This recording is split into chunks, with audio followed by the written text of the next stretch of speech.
You have no idea what you're talking about to say plastic surgery residents work 50 to 70 hours. Are you out of your mind? Manik Madan, why India's best doctors are quitting India for USA. Why I chose the USMLE as a student in India. So imagine having a rank like that in your first attempt, and you haven't even given step one, and I had a confirmed seat. And now let's add to this. So USMLE is an unpredictable path. I will agree to this. It's a 2 year unpredictable journey where you're spending about $20,000, which is 15 to 16 lakhs with no guarantee of matching.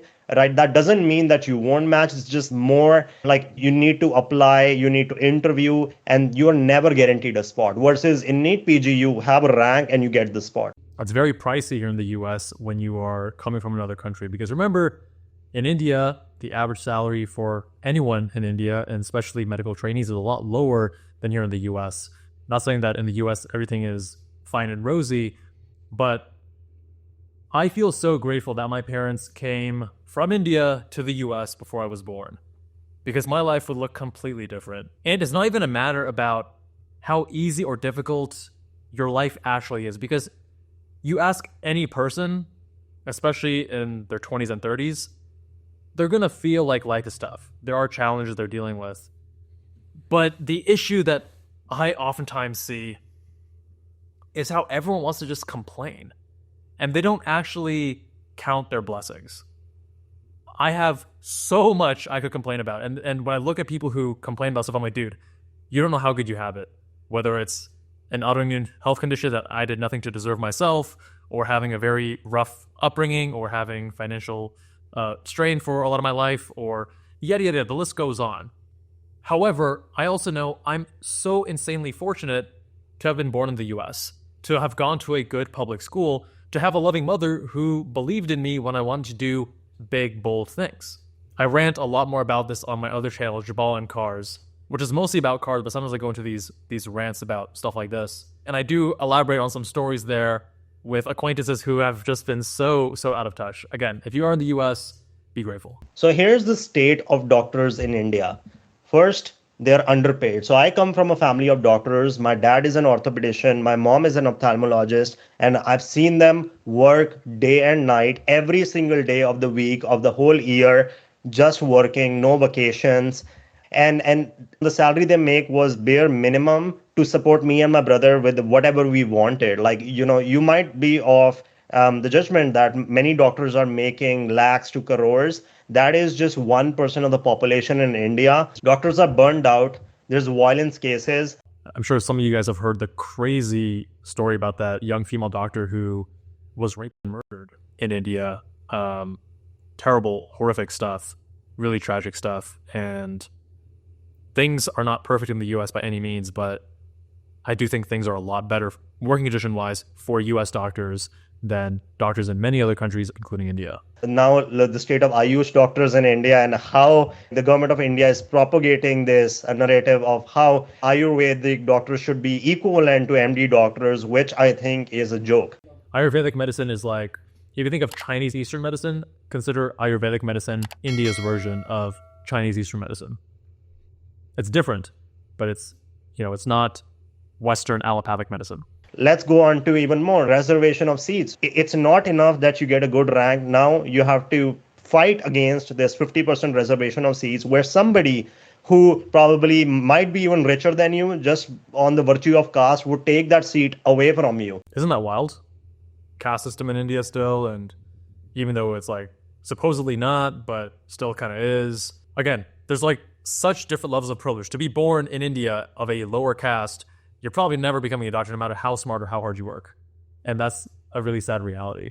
Again, we are all very lucky. Even this guy, his parents both being doctors in India, that's like, he's coming in at a much better position than the overwhelming majority of people.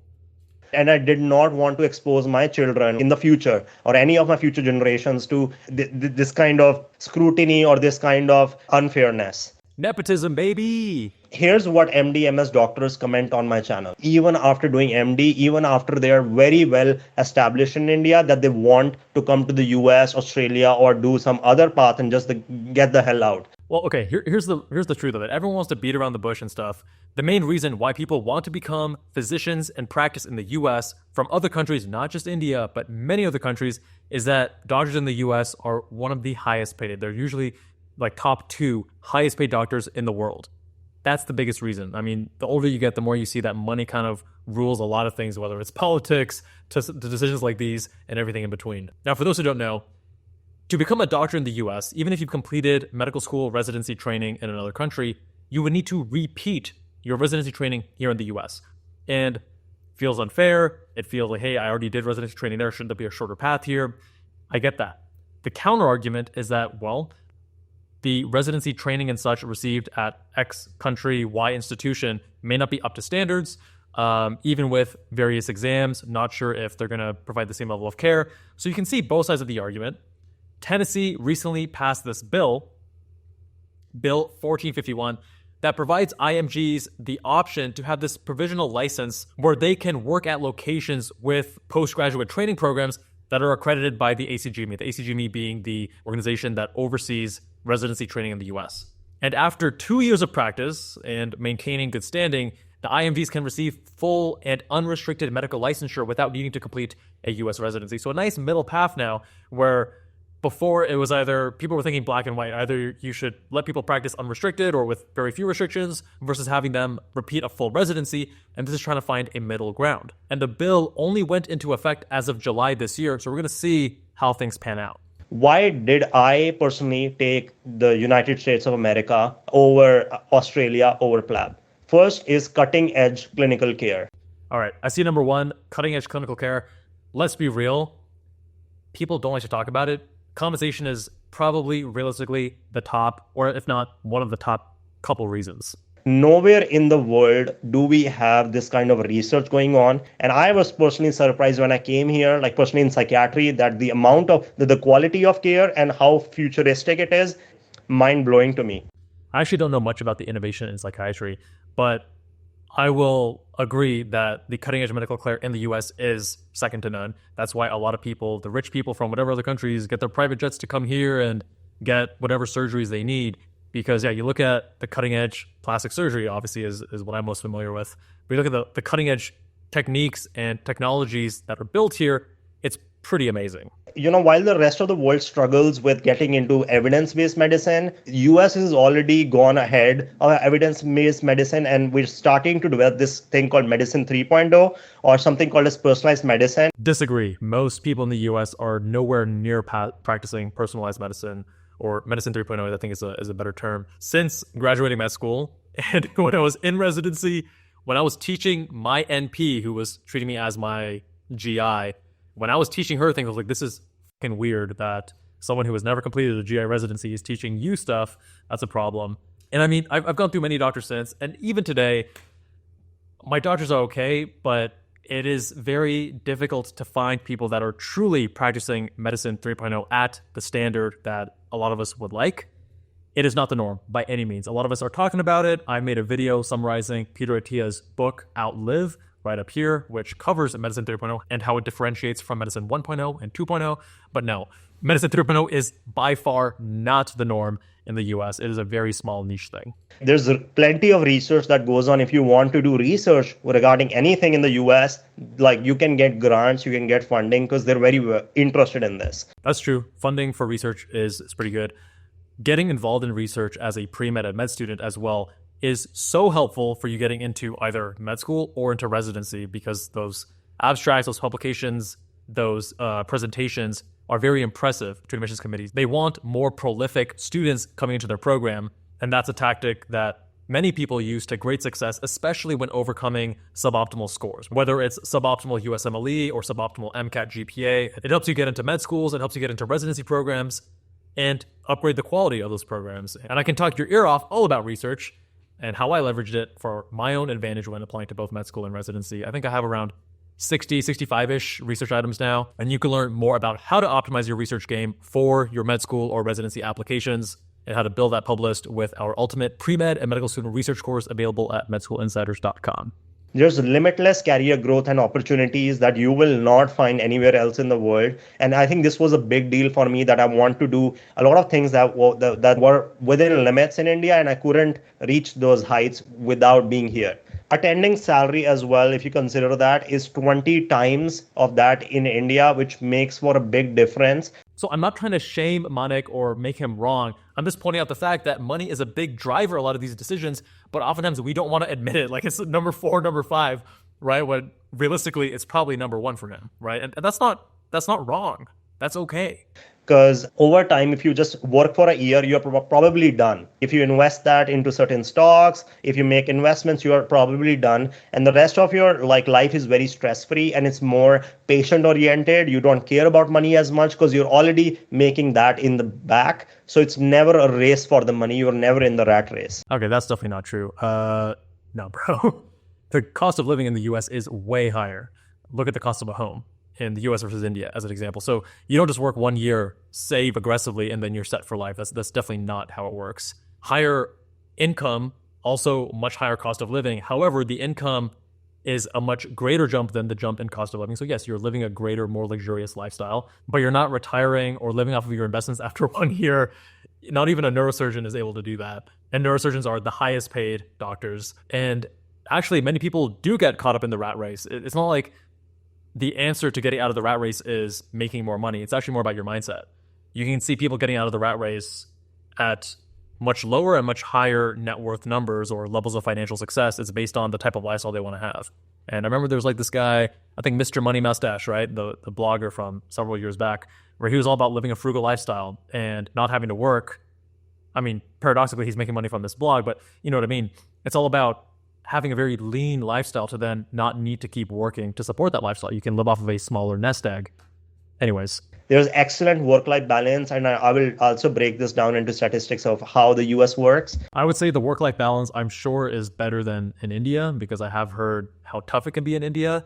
But your work-life balance is going to be highly dependent on the specialty you pursue. I would not say that all doctors in the US have excellent work-life balance, not even close.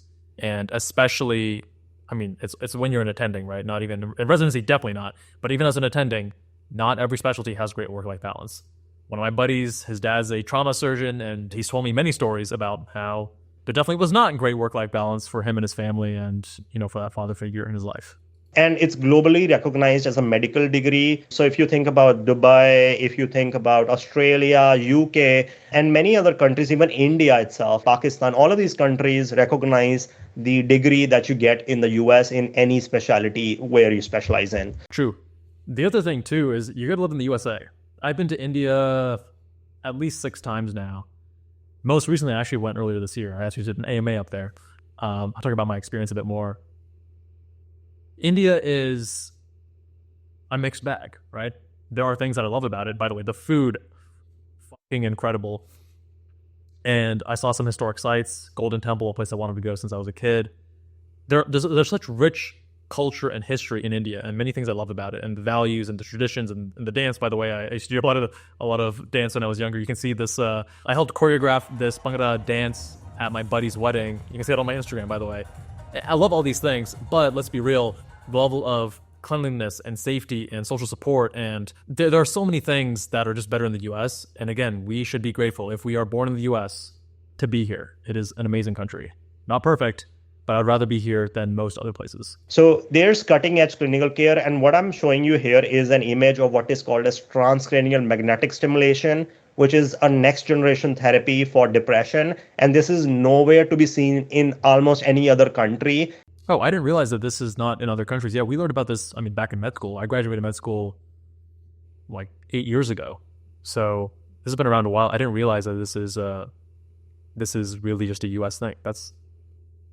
I'm taking these things for granted, clearly. I wanted to elaborate was something called as personalized medicine. So while the world struggles with evidence-based medicine, where what we do is we look at do a trial on a drug on many people, and then we generalize it to the rest of the world. That's what RCT or randomized controlled trial is. So if I want to know if chloroquine works, I test it on multiple malaria patients and then globalize it that it would work. And if it works for like 10 people, it works for everyone. But in the US, what we have noticed is that even though that approach gives you 95% of validity, However, 5% of population still doesn't respond to it because everyone is biochemically different.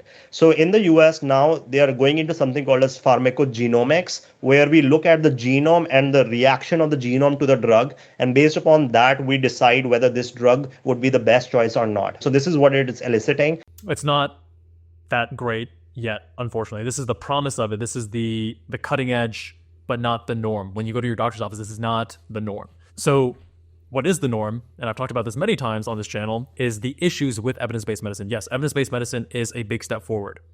The issue is that a lot of people do not understand what evidence-based medicine means, which actually is being misused in a way. So evidence-based medicine is using the best available scientific literature, which does not always mean a randomized controlled trial, but you just simply won't always have RCT data to answer every single type of question, obviously, especially when you're looking at longevity, preventive medicine, things like that. Number 2 is clinical judgment from the doctor, and number 3 is the patient's preferences and desires. The issue is that the experience I've had with many, many different doctors in the US, and I've had to be that annoying patient that educates them, is just because there is not strong evidence for something does not mean that it is not a valid concern. So I've talked about a few examples. The one that I keep bringing up because it's easy to understand is vitamin D levels being correlated with inflammatory bowel disease remission, autoimmune condition, Crohn's disease, ulcerative colitis, which I have. Vitamin D levels being high means that I won't have as much disease activity. So the question is, do I supplement it? Will that be beneficial?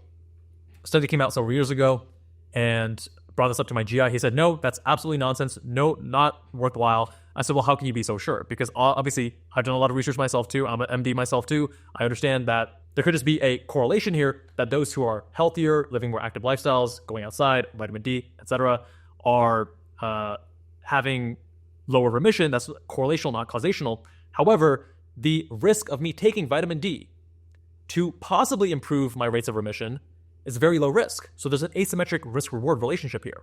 I should probably do it. He says, no, it's nonsense, but if you want to, whatever. I say, cool, I'm going to do it. I do it for the last several years. By the way, my IBD has been in great control, but I wouldn't say it's due to the vitamin D supplementation, likely other things. But then another study came out more recently suggesting that, in fact, vitamin D supplementation it's stronger evidence to suggest that it may be causational to remission rates. And I suggested it to him, and he said, again, no, can't be, because the data aren't strong enough. So that's unfortunately the state of medicine in the US. And I mean, I've had close to a dozen GI doctors over the years because I keep moving, different cities, different states. My mom, who is Indian, obviously, and loves to work with Indian doctors. There's a different culture there in India, which I agree in the US it's at least better.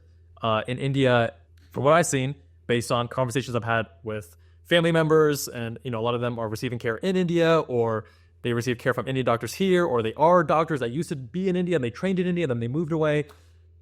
The sense I get is that in India, it's more of the doctor knows everything, right?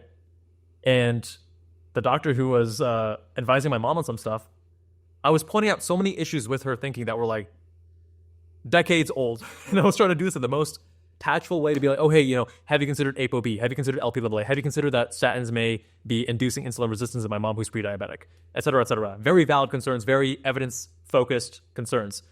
And a lot of vague language of referring to the literature without being able to quote anything. Very meaningless, very like, I'm going to be the doctor to get my paycheck. I don't care about being on top of the literature. I'm not excited by learning new things. And I just know everything that's right, and this is what's best. So currently helping my mom find a new doctor, and you can see that whole story and a lot more in that Peter Attia Outlive book summary video, which is linked below.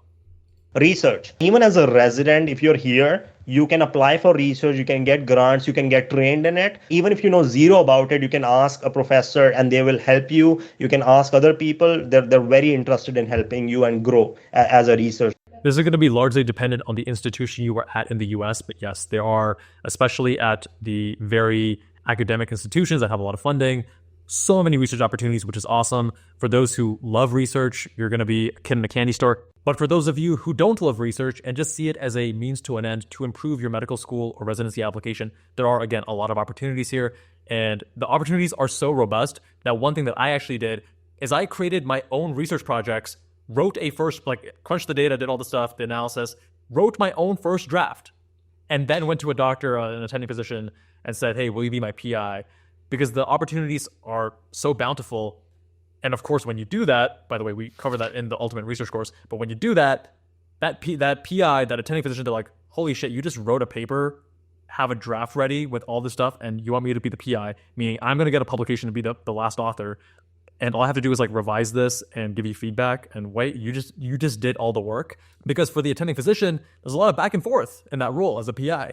And they may be excited about working on some new research. It's going to help them with their academia. It's exciting, et cetera, et cetera.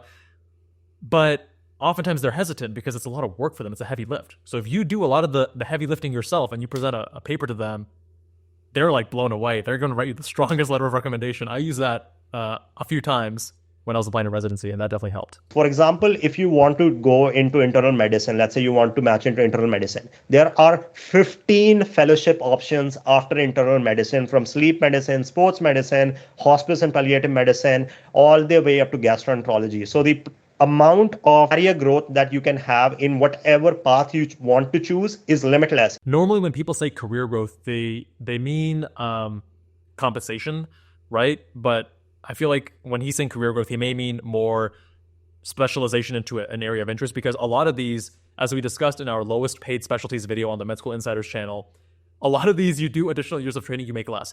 Endocrinology, 3 years of fellowship after a 3-year internal medicine residency, you make less money than if you just were IM without doing the fellowship. Same thing with rheumatology and a few other ones, right? So it's not always, subspecializing further doesn't always increase your compensation, but more importantly, I would argue, it allows you to focus on the things that you are more interested in, because yeah, it's probably worth you making $10,000 less per year if you're doing something that you enjoy more. For me, it was a big deal because I was okay, if I just generalize in psychiatry, that's not enough for me. I want to go ahead and maybe do something called as consultation on psychiatry, where you integrate psychiatry and medicine. So that option wasn't available much in India, and it's available here. It's a reality here. So that was a big deal for me. We cover consult liaison psychiatry over on the So You Want to Be a Psychiatrist video on the Med School Insiders channel. Next, what many people don't know about is something called as combined specialty tracks. So you can do a combination of internal medicine and pediatrics if you want to. And this is not also available in any other country, where you do this combined track, which is 5 years. I didn't realize it's not offered in other countries. Yeah, it's considered very standard here. It's not super common, but it's also not very rare. And you train as both internal medicine specialist and a pediatric specialist. And in the end, you get a combined degree for that. So you can practice with kids, you can practice with adults. Well, your degree is an MD. You get that from med school, not from your residency, but you can be board certified in both internal medicine and pediatrics. If you want to do internal medicine, family medicine, there's a combined track for that. So family medicine is basically holistic care, where you're treating the entire family as a unit. So you can do a combined specialty training with internal medicine in the US. Yeah, family medicine is you're treating the wide range of all patients, essentially. It's even broader than IM, which is adults. You can do a combined internal medicine and emergency medicine training. You can do a combined internal medicine and psychiatry training. This is also 5 years. You can do a neuropsychiatry training as well. I haven't mentioned that here, but there's just limitless paths. There's pediatrics, medical genetics, there's anesthesiology, critical care medicine. There's a triple track called emergency medicine, internal medicine, critical care medicine, if you want to get into it. Yeah, another really common one is actually rheumatology with allergy immunology. Rheum alone is 2 years, but you add one more year, you combine those together. That's a fellowship that's combined. There are a lot of these. We actually go through each specialty on So You Want to Be and talk about those different options. So the benefit of doing a combined residency program or combined fellowship is that you generally shrink the number of years to get board certified in both of those specialties. But for many of these things, you can also just do a standard residency and then do a fellowship in that area of interest after, for something like genetics with pediatrics, as an example, or critical care with anesthesiology. It just might take a little bit longer, an extra year. I actually think critical care fellowship is only 1 year after anesthesiology, so I'm not sure, off the top of my head, I'm not sure about this one. So next part of all, I think many people think about is how much do resident doctors make in the United States?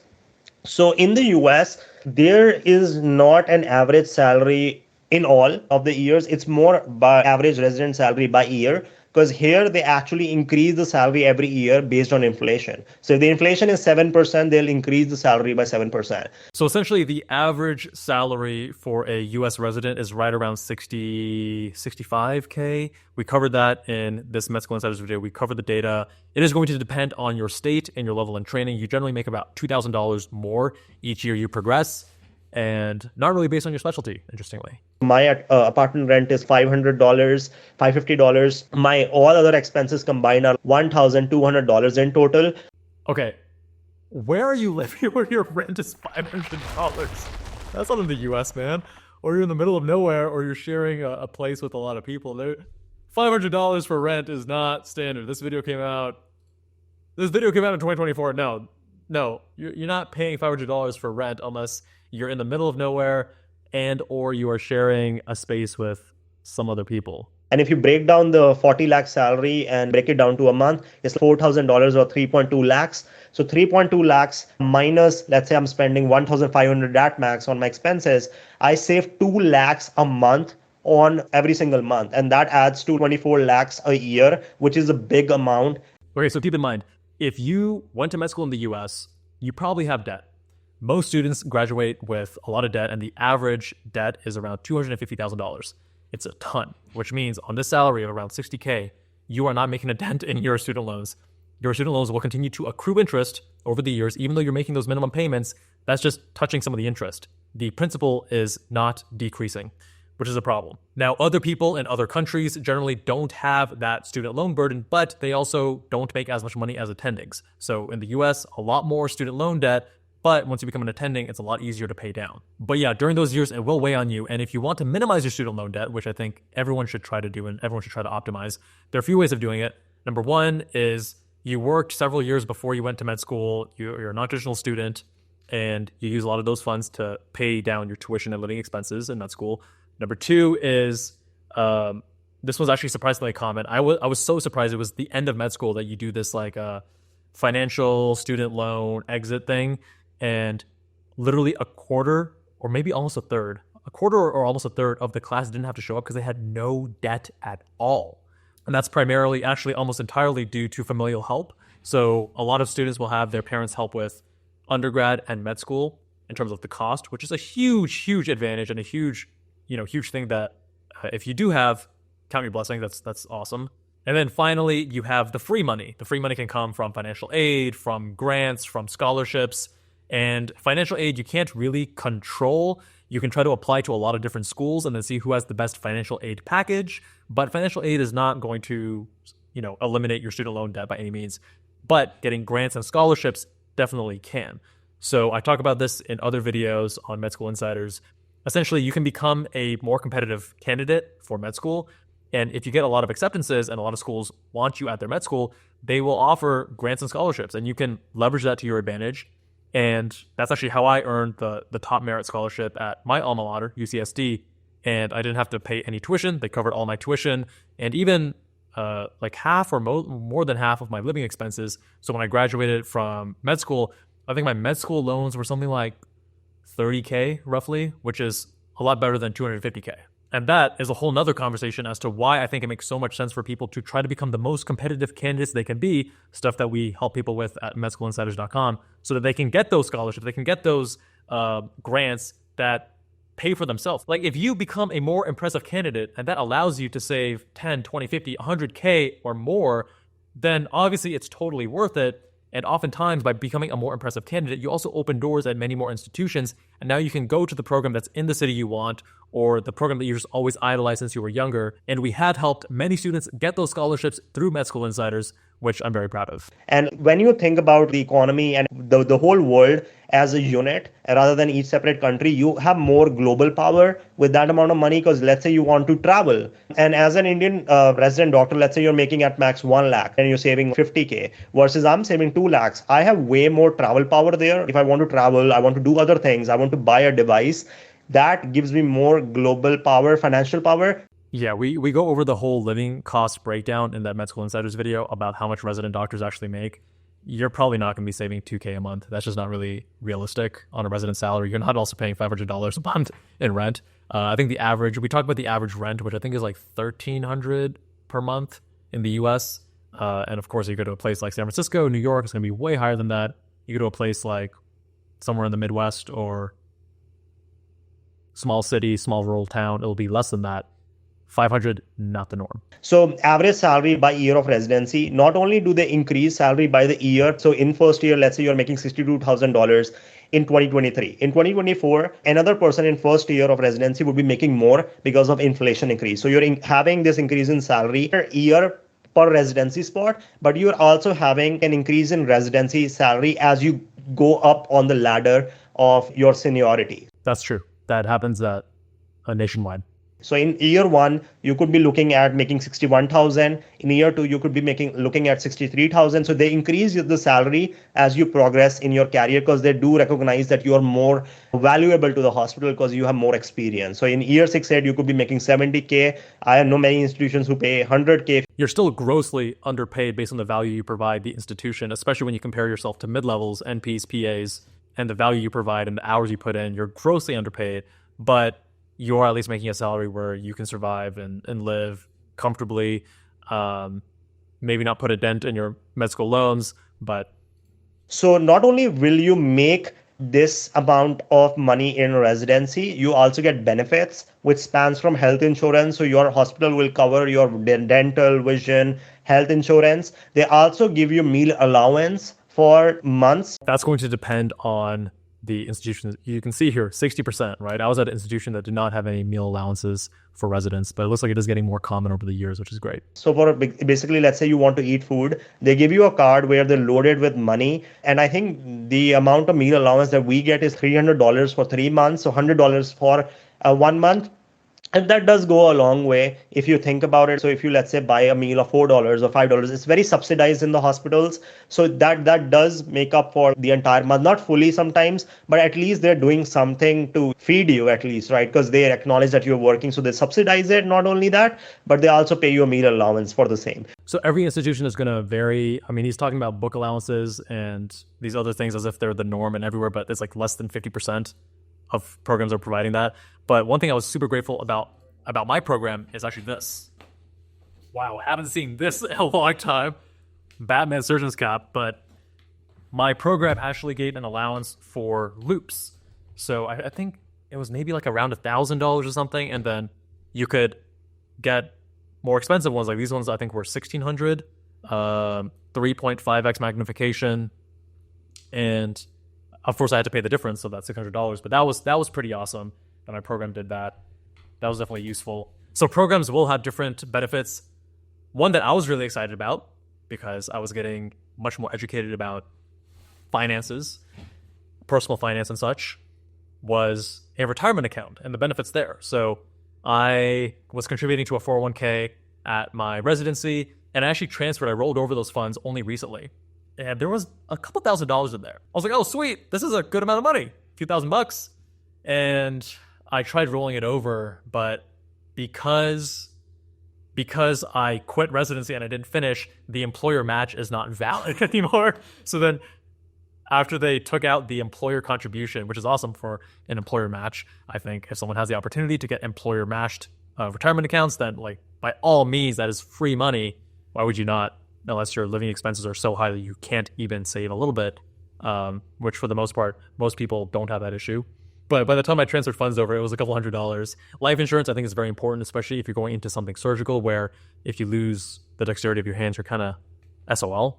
I tried getting life insurance. I was not able to because of my medication I'm on. I'm too high risk. They didn't even want to charge me a high premium. They just said, no, we don't even want to insure you. But life insurance, I will be covering in future videos. Life insurance for residents and for attending physicians. For example, my program gives me $600 in my first year, and that increases over the years to get books if I want, to get any laptops, and they're also issuing me a phone.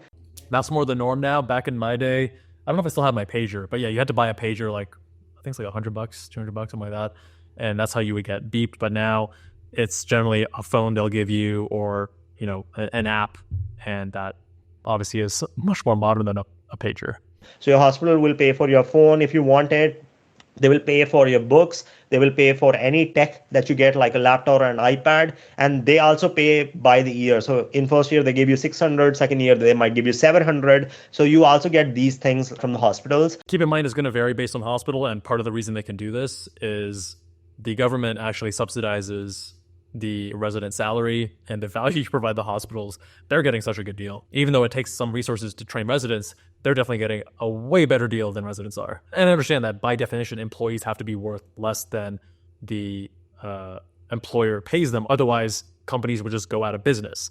But the difference between compensation and value is very large for residents. And what this Medscape report doesn't also cover is how much of fun you sometimes have in the residency. So they have these things called the wellness days, where the residency program will pay for you to have fun. Wellness days are the bane of every resident's existence.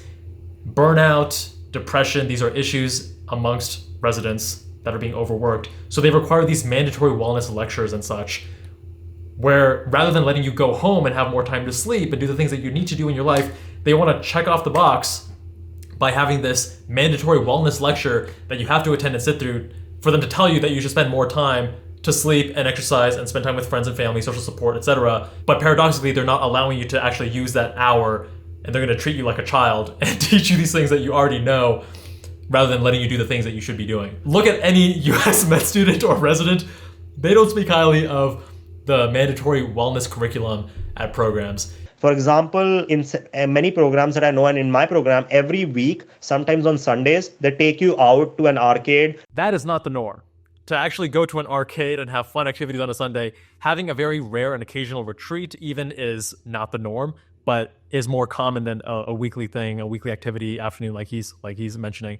That sounds actually not terrible, especially if it's optional and not mandatory. Where we went to this arcade, we played laser tag, and it was already paid for. Then we played these arcade games where we were divided into teams, and who won basically got a prize for that. I'm guessing this is probably like orientation week, kind of icebreakers and community building. This is not the norm in residency. You're not doing this every week, man. That's not the norm, dude. And everything was paid by a residency program, including the food for that event. So your residency program does care about your well-being, and they're doing a lot to do that. And they have specialized people there. Like we get this thing called a program coordinator who basically arranges these events and also makes sure that you're okay in your mind. You also get free therapy sessions if you want. I use that. I use the free therapy sessions before I pulled the ripcord and ejected myself from residency, just to make sure I wasn't crazy and I wasn't making a decision that was illogical, because I was like, wait, this sunk cost fallacy, and I talk about that in other videos. But yeah, that was a very useful resource to just talk it through and be like, hey man, you don't know me, you're unbiased, you're not my family, you're not my friends, you're not my mentors. Let me tell you this crazy idea I have. Tell me what you think. Work-life balance in residency. So this is a breakdown from the same report of the doctors, and you can see that most doctors in the US, resident doctors, work 51 to 60 hours. And this is also very specialty dependent. If you're more internal medicine heavy. Bro, most implies over 50%. That's 23% work 51 to 60 hours. That's not most. You have 26% working more than 70 and 19% working 61 to 70. Most do not work 51 to 60 hours. This is a very skewed video so far, portraying the US medical training system way better than it actually is, and the living conditions and everything just be way better than it actually is. Even saying that most residents work 51 to 60 hours while showing 23%, which is definitely the minority, less than a quarter, and even those working 31 to 40 or 41 to 50, that is definitely not the norm. They are probably on a research year or in some really chill specialty. Most of you guys are going to be this area right here. It does go higher because generally internal medicine residents work longer hours. And I can tell you, when I was in plastics, I was definitely in this category. And weekends as well. So you'd be working between 60 to 80 hours a week, which is a far cry from like 100 hours if you look at India. In many surgical specialties, there will be times when you are working 100-hour weeks. Looking at you, neurosurgery. But even in things outside of neurosurgery, when you are in plastic surgery and you do your general surgery rotations, yeah, you're putting in well above 80 hours. And technically it's not allowed, but a lot of programs do it. And some of them get caught, some of them get in trouble, programs get put on probation, things like that. But it is definitely the norm, especially in surgical things.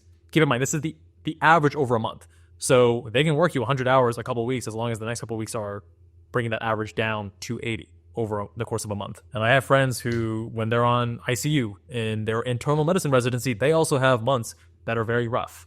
So again, don't think that things are all rosy here. And I'm not sure what the hours are like in India. It sounds like they're worse than here. but it's not like you're going to be spending most of your time here. We generally work 40 to 60 hours a week. It's way lower, and that's one of the best parts about psychiatry. Psychiatry, derm, anesthesiology, radiology, you're going to have a more chill residency. Internal medicine, any type of surgery, not going to have as much. Not going to have as chill of a residency, although internal medicine is going to have the ups and downs when you're in clinic versus when you're inpatient. Very different. If you take something like dermatology as a branch or plastic surgery, they also work like 50 to 70 hours. Dermatology, yes, on the lower end of things for sure, like I mentioned. Plastic surgery, I'm trying to be supportive, I'm trying to be objective and unbiased here, but this video is so biased and so skewed. You have no idea what you're talking about to say plastic surgery residents work 50 to 70 hours. Are you out of your mind? But on average, most residents in the US work between 51 to 70 hours if you look at this breakdown. No, again, most is greater than 50%. 51 to 70 is 23 plus 19. 23 plus 19 is 42. That's not most. Each week. By the way, this is each week, not monthly. Next, let's go into the salary of attending doctors in the United States. Saving it for last, but let's be real, this is the most important part. Why else does everyone want to come and practice medicine in the US? Here's your answer. You can look at the salary of attending doctors here. So if you look at the physician salary, most physicians in the US, and this is a combination of what is called as a PCP, primary care physician. This is basically an internal medicine or somebody like a family medicine physician who's practicing in a clinic. They make $265K because they're considered the most under-specialized. If you're a specialist other than like a PCP, you make $382,000 minimum per year. Oh my God, this is so biased. It's not minimum, dude. This is the average reported by Medscape. And I'm not going to say this is the most accurate survey, but to say minimum. Okay, here's an experiment. Go to the University of California salary information website. The salary of every person employed by the University of California is public information because it is a public institution. Look up the salaries of various attending physicians that work for the University of California. $382,000 is not the minimum. Combined, if you look at the whole data, it's $352,000 across PCPs and specialists you make per year in the US. But I think this is a very big understatement, and I'll show you why I think so. This is basically from the same survey, where they surveyed many doctors in the US across all specialties about their salary. There's more recent data since this. I don't know why this older one doesn't have neurosurgery. Neurosurgery is the highest compensated specialty. Plastic surgery is generally top 3. Thoracic surgery, orthopedic surgery are up there too. We have a whole video, and we do this every year, outlining the compensation of the top and lowest doctors. But I already know where he's going, and I already have my counterpoint lined up. My specialty, psychiatry, is $309,000 per year, but I think this is still an understatement. I'll show you with evidence why I think this is not the real number. It's way higher. So here's a job offer that I got in second year. So currently in second year, what they make us do is they make us attend job fairs. So I went to a job fair, just say like hi to one of the people. So you basically meet in job fairs, you meet people, representatives from different hospitals, and you just give them your CV and say hi and basically have a conversation. And you get free drinks there. So they pay for all your drinks they pay for all your food. Can't forget the free drinks. And it's just a fun event. So we went there. And this is a job offer I got later after 1 week from them. This is from a place called UPMC, which is nearby. University of Pittsburgh Medical Center, I'm guessing. Yeah, you're in a larger city. So you're going to get higher compensation there. What I thought he was going to say is that, you see so many specialists in this figure here that are well above, which are so much higher than the numbers in that previous slide, which he didn't say. But for those who are thinking that, the counterpoint that I had lined up is that, well, it's not, you don't have the same number of plastic surgeons as pediatricians, right? So internal medicine being the most common residency that is pursued in the US, you would then wager that every year you're getting more internal medicine doctors than any other specialty, and you're going to have fewer residency seats for a lot of these specialties that are higher compensated. And that's why it brings the average down. But yeah, he didn't make that point. I'm just bringing that up for those who were thinking that. And they said that in second year, they're guaranteeing a $350,000 salary for a job as a hospitalist, which is like working in a hospital, 7 days on, 7 days off. What that means is I'm working 7 days, and then the next 7 days are off. The next 7 days I'm working, and the next 7 days I'm off. So I'm working 6 months. So if I'm working half the year, my salary is $352,000 for working half that year. And that is insane. I'm in second year, by the way. I am not even a full-fledged psychiatrist yet. So you're looking at a salary there at $600,000 for a psychiatrist. Definitely not the norm for psychiatry at all. Keep in mind, a lot of people don't know this, and it seems counterintuitive. If you go to California, some of the highest cost of living in the U.S., and you would expect highest compensation for doctors there, right? Because high cost of living. No, opposite. You actually get compensated lower. You would get higher compensation in Minnesota because fewer people want to live there, supply and demand. They need doctors. They need to pay them more in order for them to live there, and the cost of living there is a lot lower than California. And if you are a doctor in Minnesota, you live like a king as a result. So again, this is not the norm. This is first year as an attending doctor. That's how much you get paid. And this is what I personally got. So I wanted to show you actually what's going on. Pittsburgh, again, being a city that's large enough to support this kind of stuff, but not a super desirable place to live. Again, these are all factors. Work-life balance. So many people are like, how is the work-life balance in the US? So this is also from the same survey where they broke down how many hours doctor works. And you can see that general surgery and critical care basically work the most as attendings, and they work 60 hours per week. And I want you to compare this to the same as what like attendings work in India. Again, going to be normal distribution here. You're going to see people at both ends of the spectrum. So if you go into plastic surgery and you want to build your own private practice, or actually not even private practice, oftentimes when you're working in a group as well, you need to build your patient census. You're going to be on call more often because those patients that you treat when you're on call are then going to follow up with you in clinic. And that's how you build your patient census. So yeah, when you're first out of residency, you're working a lot more than this. Very common. And then later on in training, as you're more established, you can reduce those hours, even after just a couple of years. And here, physicians are working 60 hours a week. Psychiatry, we work way less. It's like 46. Yeah, but again, you're not necessarily working 60 hours a week or 52 hours a week in plastic surgery right when you graduate. And I just feel like there's a lot of cherry picking here where we'll talk about the first years of his dad working hard, but then we'll compare it to the average, not the first years, but the average of all plastic surgeons or whatever that are not in their early stage in training, but even the late stage. Apples to oranges. And I'm sure that things are worse in India, but I just feel like this whole video is so biased and is no longer portraying reality. That's the issue that I have. Basically, it's like 4 days a week, right? So it's quite relaxed in the US. People here respect that you need your time to recover, and they respect that you can only be productive when you are stress-free and when you're relaxed. So they do give you time off to enjoy with your family. No, it's more that you need to design that in the job that you work. I have a lot of young attending friends because they went to med school with me, and no, they work really hard. It's that you can design to have a lifestyle. If you want that, you're going to sacrifice a few things like career progression and leadership roles and things like that. But the rat race is very real in America, and it's not like the employer's like, hey, you need time to recover. No. Normally, I'm not this critical on my reaction videos, but I guess as I kept watching the video, it went more and more skewed and more biased. I do actually want to say kudos to Manik for making this video, trying to educate his followers about what it's like in the US. But at the same time, you want to always focus on a truth-seeking lens. You want to control for your own biases. That's something that I take very seriously. With Med School Insiders, our business helps people get into med school and helps people get into residency. Yet, I have made many videos convincing people do not go into medicine. Not because I want to tank my own business, but because I want to be able to sleep at night and feel good about my actions and my intentions and my motivations. If I am lying to people and then trying to make money off of them, that's not the right thing to do. That's lacking integrity. Integrity is actually, out of our company values, it is the first and most important company value at Med School Insiders. Everyone who works with us, integrity is number one. You know, I get it. He has a YouTube channel. He has some Skillshare course. He has various things. And you want to portray this thing. You want to get more followers. You want to hype this up. You want to do whatever.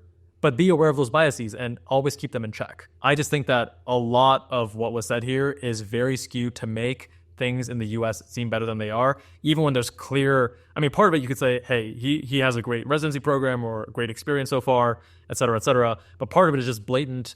The data is in front of you, but you're still portraying it inaccurately. Like when he was talking about the number of hours per week and say like, yeah, the most people work 51 to 60 or most people work 51 to 70. And it's like, well, no. Anyways, was I too harsh? Let me know with a comment below. See you guys in the next one.